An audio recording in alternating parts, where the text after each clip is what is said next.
You're listening to Financial Advisor Marketing, the best show on the planet for financial advisors who want to get more clients without all the stress. You're about to get the real scoop on everything from lead generation to closing the deal. James is the founder of theadvisorcoach.com, where you can find an entire suite of products designed to help financial advisors grow their businesses more rapidly than ever before. Now, here is your host, James Pollard. Financial advisors, hope you're doing well. Welcome to another episode of the Financial Advisor Marketing Podcast. As always, I am your host, James Smoking Meat and Packing Heat Pollard. I hope to entertain you and show you a better way of thinking. One way I do that is by presenting you with actual data, studies, and proof instead of, telling you feel-good anecdotes and pulling stuff out of my butt. This week is going to be no different because I'm going to discuss the 2022 Investopedia Financial Literacy Survey. They surveyed 1,000 adults from Generation Z, 1,000 adults from the millennial generation, 1,000 Gen Xers, and 1,000 baby boomers about their financial habits, the financial worries, what they're looking for, stuff like that. And here are some key takeaways right off the bat. I'm just going to throw these stats at you just to give you something right away. 57% of U.S. adults are invested, but only 1 in 3 say they have advanced investing knowledge. And I know this is framed as being low. You're supposed to be shocked by this, like, only 1 in 3 say they have advanced knowledge, but I'm not even sure that it's a third of adults. But the good thing is you don't need anything advanced. I know a lot of accredited investments, for example, get pushed as sexy deals for rich people in the marketing world and like real estate marketing. They're called dumb doctor deals. The real estate is. And it's just something that you don't need. It's not necessary. Can you do it? Sure. But you can get to multiple 7 figures with index funds. You don't need advanced stuff to invest in a broad market index fund. I'm sorry. About half of those surveyed said they had a deep understanding of keeping a budget, paying taxes, and saving. That's good. I like that. The internet is a go-to source for investing in financial education for the younger generations. Specifically, 45% of Gen Z uses YouTube. 47% of millennials use internet searches, and 40% of millennials also use YouTube. Now, this is true, but I don't want you to think that these people are searching for financial advisors on YouTube. They're not. They're looking for content on YouTube. And if that content is provided by a financial advisor, then it opens the door for a potential business relationship. So they're looking for entertainment. They're looking for videos. They're looking to watch something while they're eating lunch, while they're taking a break, while they're hanging out at home, while they're in the doctor's office waiting, while they're on the subway, on the train, on the bus, in their Uber, whatever. They're looking for content. And if the content just so happens to be provided by a financial advisor, then good stuff can happen later. I have an Inner Circle member with more than 100,000 subscribers on YouTube, and he is consistently putting out content that attracts people. Is he getting clients from YouTube? Yes. Are there a lot that come from YouTube? Well, I don't think so. I think he shared, I'm going to have to look at an email from him. Is it a lot of work? Yes, but he's creating assets that will continue to work for him no matter what he's doing. If you look at his subscriber count and his views on a tool like TubeBuddy or something, you will see that he's growing exponentially. And one of the pieces of advice I gave him was to do reaction videos like Financial Advisor reacts to bad financial advice, or Financial Advisor reacts to TikTok videos, or TikTok influencer financial advice, stuff like that. And when he took that advice, YouTube's algorithm picked him up and started showing those videos to people all across YouTube. And since it's got TikTok in it, which is a hot keyword right now, financial advice is a hot, well, not necessarily the hottest keyword, but influencer financial advice, the influencer part would be a hot keyword. People are more likely to view it, which is why I think YouTube picked it up in the first place. Now, are these highly qualified people? Are these people with hundreds of thousands of dollars of investable assets?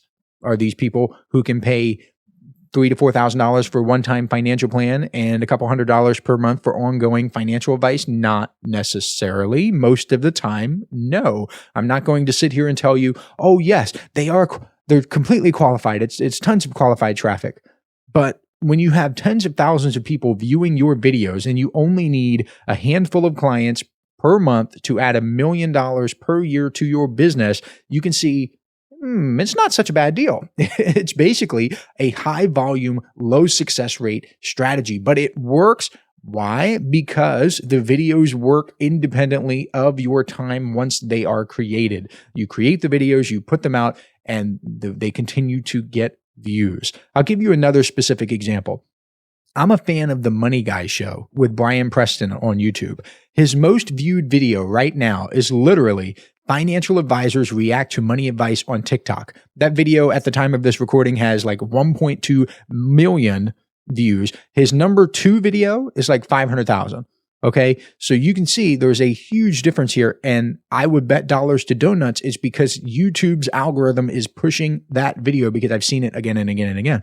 Then his number 2, number 3, number 4, number 5 videos, there's stuff like Model 3 problems, what Tesla isn't telling us, the economics of owning a Tesla Model 3, and Tesla Model 3 accessories. Are the people watching these videos looking for a financial advisor?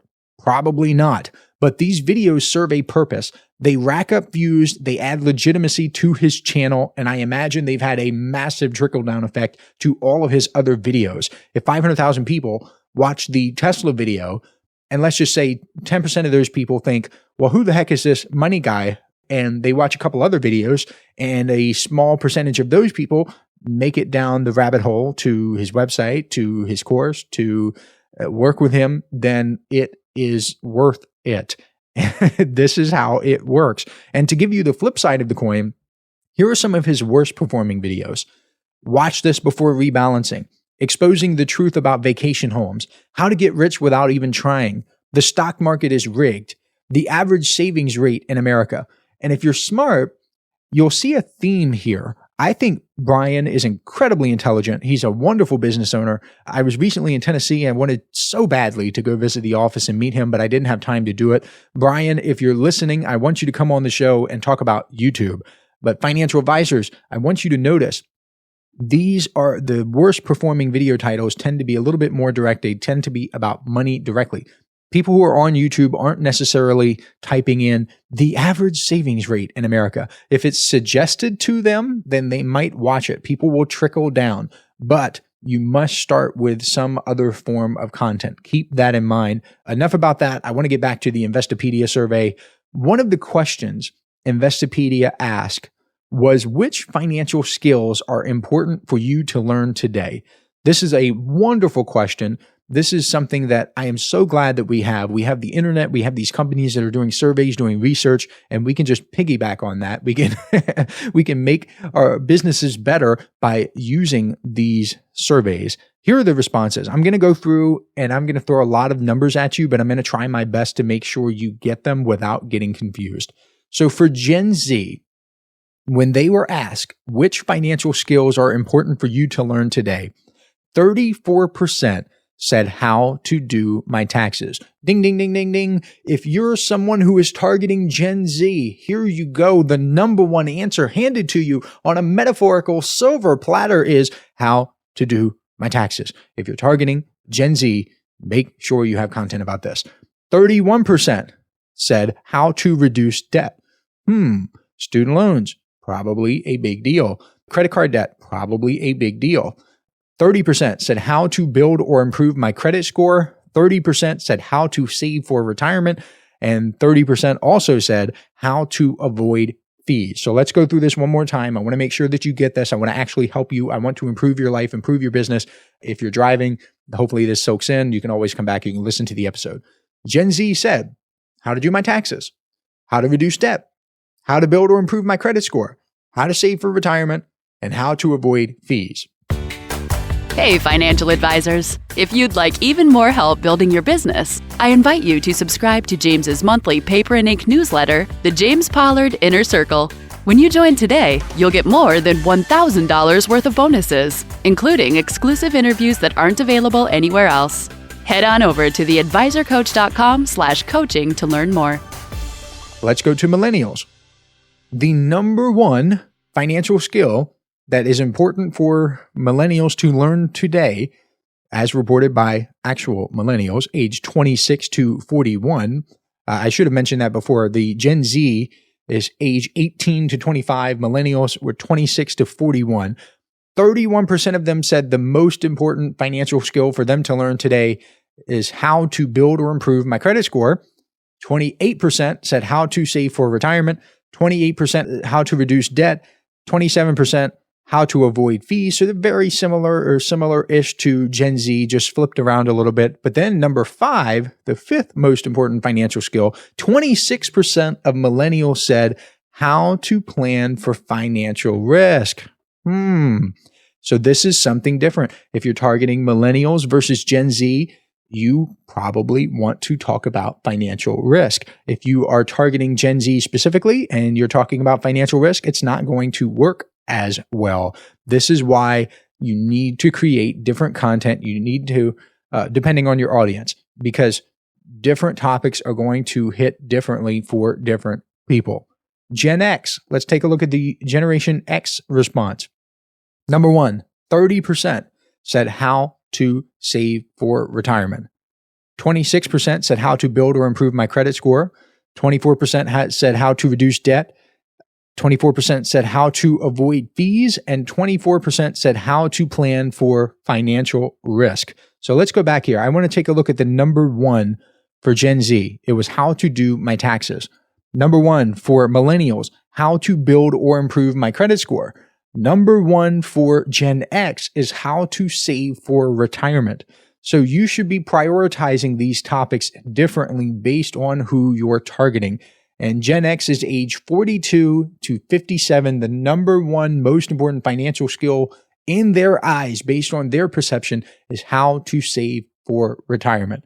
This should not necessarily be a shocker to you. Unfortunately, I see financial advisors, not always, many of them are good about this. They talk about student loan debt. They talk about building a credit score, but they talk about building a credit score for someone who isn't as interested, or they talk about how to save for retirement for Gen Z. It's like, yes, I know you think it is important, financial advisor, and I agree with you. It is extremely important for Gen Z to plan for retirement, but you want to fish where the fish are. You want to enter the conversation that they are having in their heads. And if Gen Z says they are most interested in how to do their taxes, you start with that. The reason why I brought up the YouTube channel thing is because if people get in through the channel by watching Tesla videos or watching TikTok reaction videos, who are you to fight that? Give the people what they want and let them find the other content. If you start with how to save for retirement for Gen X, they say it's the most important financial skill for them to learn today. 30% of them say how to save for retirement. If you are super duper interested in reducing risk for people, okay, you don't start with reducing risk. You start with how to save for retirement, and then you go to risk. You open the door, okay? Does that make sense? Let's move on to the baby boomers. Baby boomers, age 58 to 76. The number 1 most important financial skill based on what they said, 1,000 baby boomers, is, drumroll please, how to make sure my financial information is safe online. Ooh, 32% said that. How to make sure my financial information is safe online. We didn't even see that with Gen Z, with millennials, with Gen X. We didn't see that at all. But baby boomers, it is number 1 for them. If you're targeting baby boomers, here is a great golden content idea. How to make sure your financial information is safe online. And I'm going to tell you exactly what you need to do. You, first of all, use a password manager, okay? I love LastPass. It is incredible. I have it across multiple devices. Yes, I know that there are maximalists out there who will say that it's not open source and you want something that is open source, like KeePass, I believe, is open source. But one reason why I love LastPass is that I have the family plan, okay? And I have it set up to access my wife's stuff and my wife can access my stuff. So let's say that I get hit by a bus tomorrow, okay? My wife can request access to my account and I have a certain amount of time to deny her request. I think I have it set for 48 hours. I think you can set it for a couple hours, 24 hours, a week, whatever. You can set it for, there are a couple options, okay? But I have it set for 48 hours. So let's say I'm dead, okay? And she requests access to all of my passwords, all of my bank accounts, all of my brokerages, all my social stuff, all my business stuff. And because I'm dead, I can't say, hey, no, I don't give her access. So 48 hours goes by. She now has access to everything I have. So she can go in, she can handle business, and vice versa. If she gets hit by a bust, I can request access to her stuff. I get access to all her passwords. It's just super easy. You don't need these weird filing systems. You don't need these weird services that it's just, no, you don't need that. You need a password manager. Okay. You need a password manager so you can go in and you can handle your business. Another thing I strongly recommend for people is to use multi-factor authentication. However, don't depend on your cell phone. I'm not going to get too deep into this. Yes, I am a bit of a security nerd in my personal life. There are things that can happen called SIM swaps. It is very rare, but it is possible. The CEO of Twitter, Jack Dorsey, when he was CEO, famously got targeted by a SIM swap. I think Jeff Bezos got targeted as well. You want to use something like a Google Authenticator if possible. The one reason I don't really like Google Authenticator is because it's typically limited to one device. The authenticator that I use is called Authy, Authy. The reason I like Authy is because I can have it on multiple devices. I can have it on my office computer. I can have it on my laptop. I can have it on my cell phone. I can have it on my iPad. If I have an authenticator like Google Authenticator or some other authenticator on my phone, okay, and I lose my phone, I'm screwed, okay? But if I have Authy and I lose my phone, then I just go to my iPad and I've used get the two-factor authentication code. Or if I lose my iPad, I can go to my office computer and I'm okay. Everything is fine. And it is just a wonderful, wonderful service. If you combine a password manager with two-factor authentication and you have good security hygiene, you have good password hygiene, strong, unique passwords for everything that you have with two-factor authentication enabled, then you should be good. Please, listen to me. Please do this. Do this. I am so sick of seeing people who get hacked and have problems with their accounts, and it's just unnecessary. Please research this stuff. Research password managers. Research multi-factor authentication. You will thank me. But back to the baby boomer stuff. Number 2, 28% of people or baby boomers said how to avoid fees. 26% said how to reduce debt. 23% said how to understand the fine print. Very interesting. We didn't see this elsewhere either. Number 5, 23% said how to build or improve my credit score. So how to understand the fine print. If you're targeting baby boomers, this is a wonderful topic. How to reduce debt Gen X said how to reduce debt. Millennials said how to reduce debt. And Gen Z said how to reduce debt. Everybody's in debt. Everybody's got debt, apparently. They got student loan debt. They got mortgages. They got credit card debt. So that is the safe topic. If you're going to write for anybody and everyone, somebody with a pulse, then stick to how to avoid debts. Be the debt person. Dave Ramsey does this. This is Dave Ramsey's, Dave Ramsey's entire shtick. That's how he appeals to everybody. But if you're someone who wants to target a specific niche, a specific age group, then write about the stuff that is interesting to them and them only, okay? And I just gave you all of this information. I wanted to share this with you in case you're looking to create content or you need content ideas. I figured this would be good information for you because it eliminates the guesswork. You don't have to throw stuff against the wall to see if it sticks. You can start with these depending on who you're targeting. So that is it for this week. I hope this was helpful. If you're not already subscribed to my email list, make sure you go to theadvisorcoach.com/57, the number 5, the number 7. So theadvisorcoach.com/57 and subscribe.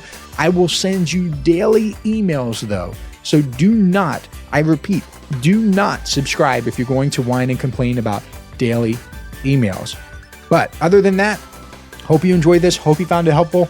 Thank you so much for listening, and I will catch you next week.